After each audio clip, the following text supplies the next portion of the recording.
Et maintenant pour l'école de ski Franglais. Welcome, Abby. Hi, Kirstine. That one works. Let's go. So, you are a monitrice de ski and you've lived in Chamonix depuis combien de temps? Toute ta vie? Oui, plus ou moins, oui. Donc, je me considère quasiment plus française qu'anglaise parce que j'ai vécu seulement 3 ans de ma vie en Angleterre. Voilà. Ok, bah oui, mais quand même, avec votre prénom Abigail Pickett, c'est un petit indice, n'est-ce pas? Oui, bah justement, le problème, c'est qu'à la sortie de l'école, les mamans anglaises, elles pensent que je suis une Française. Et les Français pensent que je suis une roast beef. Donc, j'ai pas d'amis. Difficile de trouver ta place, mais ici sur Franglais Friday, vous êtes bienvenus. It's exactly the right place for you. And it's exactly the right place for this chronique. So, you are a monitrice de ski and you have an inside view into some of the phrases that these ski instructors struggle with. Am I right? Oui, tout à fait. Donc voilà, donc ça c'est vraiment une émission spéciale pour mes amis moniteurs de ski français, vu que bientôt il y aura l'invasion de roast beef en février. Je pensais que peut-être ça serait intéressant de regarder un petit peu quelques mots de vocabulaire qui posent problème. All right, so let's hear him. What is the number one phrase that you sort of tweaks your ears like, ooh? Ah, alors, there's several, il y en a plusieurs, mais en fait, j'ai souvent entendu les moniteurs de ski dire tight your boots, tight your boots. Et non, en fait, c'est tighten your boots. Et à l'inverse, on a loosen your boots. Et voilà, c'est un verbe, donc c'est le verbe to tighten et aussi le verbe to loosen. Voilà, donc tight et loose, on l'utilisera plutôt my boots are tight. Et oui, c'est un adjectif. OK. Voilà, j'ai aussi entendu... alors, il y a un mot très pratique pour régler vos fixations, régler vos chaussures de ski. Un mot très pratique que j'utilise, c'est to adjust. Donc, vous pouvez bien l'utiliser à toutes les sauces. Adjust your bindings, adjust your boots, adjust your helmet. Voilà, peut-être ça pourra vous servir. Au lieu de dire tighten, du coup, on peut dire adjust. On peut aussi dire adjust, exactement. Si vous avez oublié le fameux mot tighten, adjust your boots. Très bien, ouais. Très bien, OK.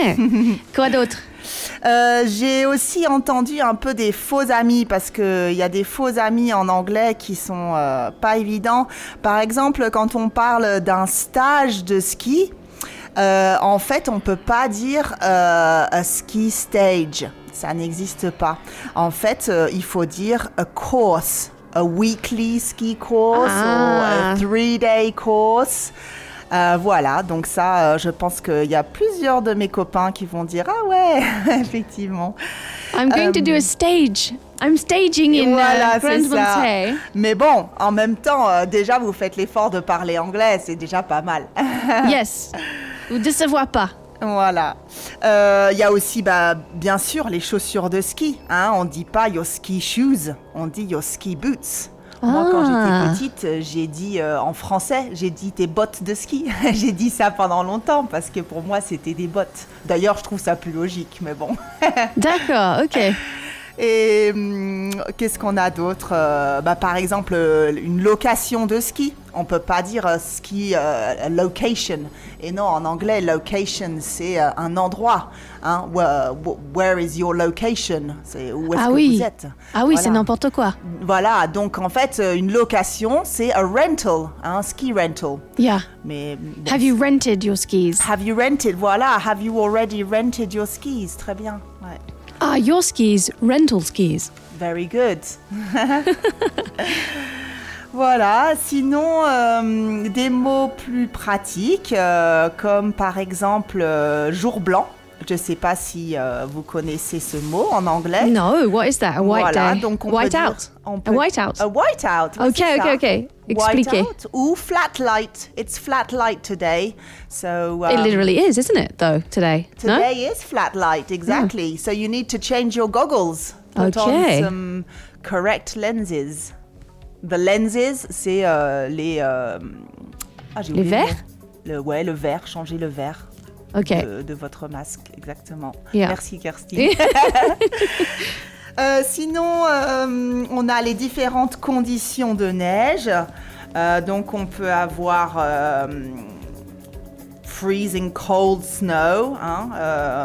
Ça d'ailleurs, on peut l'utiliser pour... on se les gèle. Donc c'est pas la condition de neige, pardon, j'ai fait un petit hors-sujet, mais on se les gèle, on peut dire « It's freezing cold today ». Sinon, pour les conditions de neige, on a par exemple crud. The crud, c'est la croûte, la neige croûtée, si vous allez en hors-piste. Voilà. On a aussi, on peut dire, yucky snow, tout simplement. Yucky, c'est de la neige dégueu. Voilà. Yucky, c'est un bon nom pour...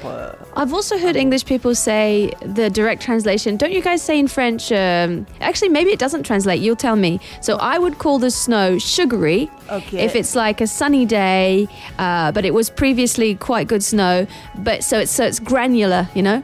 Sugary snow. Sugary snow. Do you call it sucré ou pas? Alors en fait, on dit pas de la neige sucrée, mais je trouve ça cool en fait. C'est parce qu'on voit exactement des fois la neige qui est un peu comme du sucre. Donc ouais, c'est pas mal. Mais on n'utilise pas, d'accord. Tu vois, il y a des phrases à créer aussi. Ouais, on peut créer des phrases carrément. J'ai aussi entendu chopped up snow. Chopped up snow, c'est de la neige qui a déjà été skiée. C'est surtout en hors-piste, ça. C'est de la neige qui peut être fraîche ou qui peut être un peu moins fraîche, mais surtout qui a déjà été skiée. Donc, it's chopped up. And that's really a problem for snowboarders often because the skiers, they chop it in a particular way, which creates the boss. So what do you call boss? Alors, les boss, ça s'appelle moguls. Aha! Voilà, can you ski moguls? Yeah, vous pouvez good demander. Voilà, ou on peut aussi dire bumps, the bumps. Yeah. Voilà. Qu'est-ce qu'on a d'autre sinon? Quelques petites expressions vraiment de moniteurs de ski. Par exemple, une montée en escalier. Je ne sais pas si vous connaissez, mais on dit to sidestep. Oh. Sidestep up. So if a monitor de ski asked me that, I would think that he was talking about stairs, literally. So. Ah ouais, voilà. Donc oui, peut-être qu'en fait, les clients, ils sauront pas non plus ce mot. Donc, mais voilà, monter en escalier, side step. Sinon, le dérapage, on dit side slipping. Okay. Voilà, now we're going to do some side slipping, guys. Okay, and a last little tip I want from you is, what is your favorite phrase that you've been hearing? Okay, alors my favorite phrase I have heard is maybe, donc mon expression préférée en anglais, c'est quand même all the gear and no idea, qui veut dire tout le matos et qui ne savent pas réfléchir. Et qui sont nuls en fait. Ils ont tout le mal. C'est ceux qui boivent la bière avec leur baudrier et leur broche à glace, mais qui savent pas skier. Donc voilà, on dit all the gear and no idea. Ouais, et c'est un peu évident ici à Chamonix par rapport à je sais pas comment on dit, la dégradation de la matériel. Ah voilà, c'est ça, ouais. Ok, merci Abby, Gail Piquet, c'était École de ski franglais. Restez avec nous parce que bientôt on va avoir les infos de 9h. Et puis on va revoir Abby, voir si elle a quelques derniers détails à nous donner avec la météo aussi, parce qu'elle est locale, elle est française plus que moi. Du coup, après 9h, Abby sera toujours avec nous et on va bientôt aussi accueillir les kiwis Sham Sizzlers. Mais d'abord, un peu de musique avant qu'on écoute bien sûr les infos nationales et internationales sur Globule Radio.